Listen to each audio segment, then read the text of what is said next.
Nesta aula, que é a parte 4 de vetores, eu vou mostrar o uso do vetor como tabela. Vamos lá?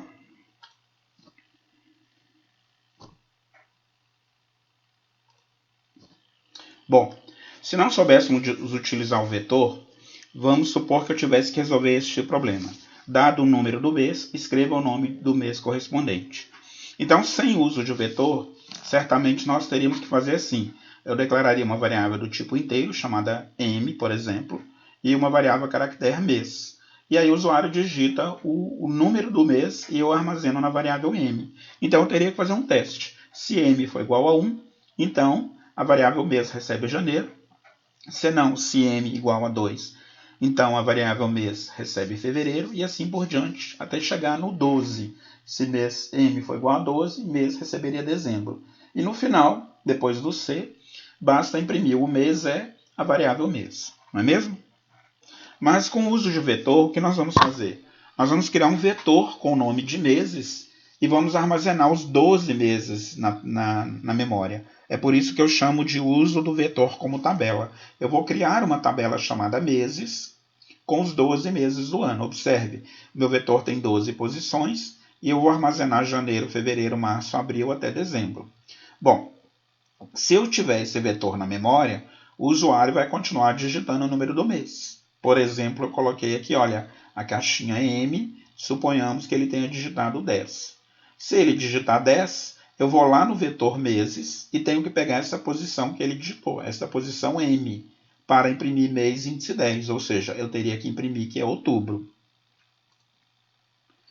É isso que eu estou mostrando a seguir. Observe, ó. Então, se eu der um imprima, o mês é meses índice M. Este número 10 vai vir aqui para o dentro dos colchetes. O computador vai entender como sendo meses índice 10. Por isso que ele consegue pegar outubro. Então, como a gente resolve isso? Dá um trabalhinho, porque eu tenho que criar a tabela manualmente. Observe. Declare meses é igual a vetor de 1 a 12, caractere, inteiro M. E eu tenho que atribuir os meses 1 a 1. Mês índice 1 recebe janeiro, até final, meses índice 12 recebe dezembro. Mas em compensação, quando o usuário digitar o número do mês, como nós vimos anteriormente, basta imprimir o vetor meses índice M.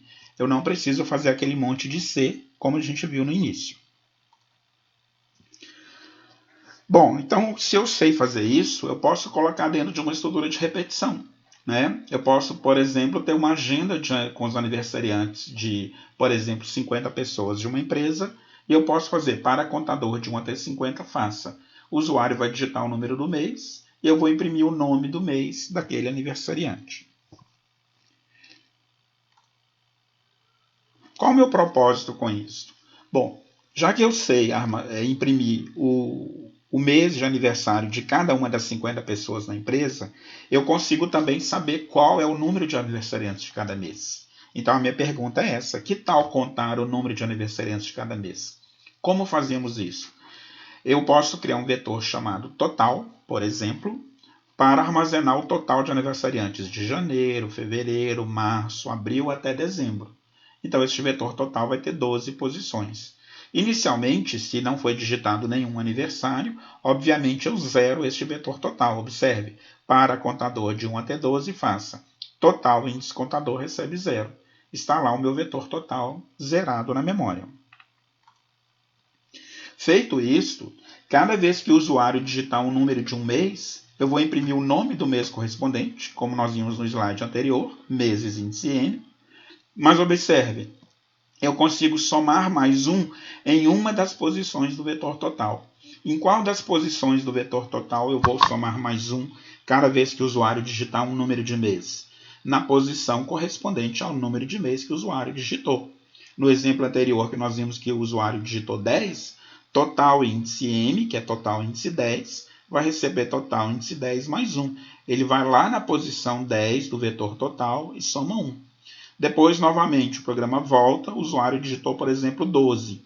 Total índice 12 vai receber total índice 12 mais 1.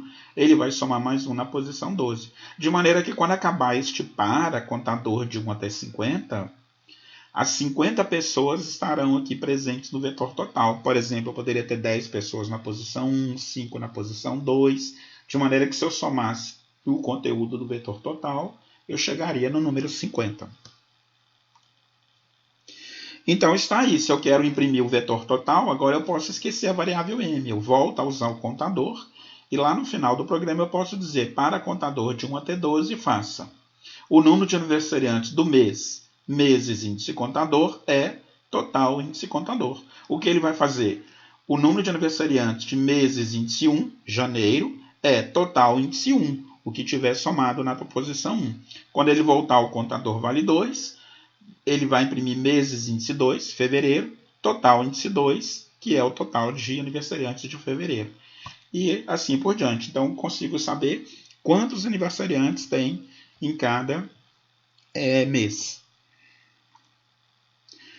E agora fica a pergunta que você consegue resolver com os exercícios que a gente já conseguiu fazer anteriormente nas aulas. Experimente saber qual mês tem mais aniversariantes. Ou seja, eu preciso saber qual é o maior elemento do vetor total, não é mesmo?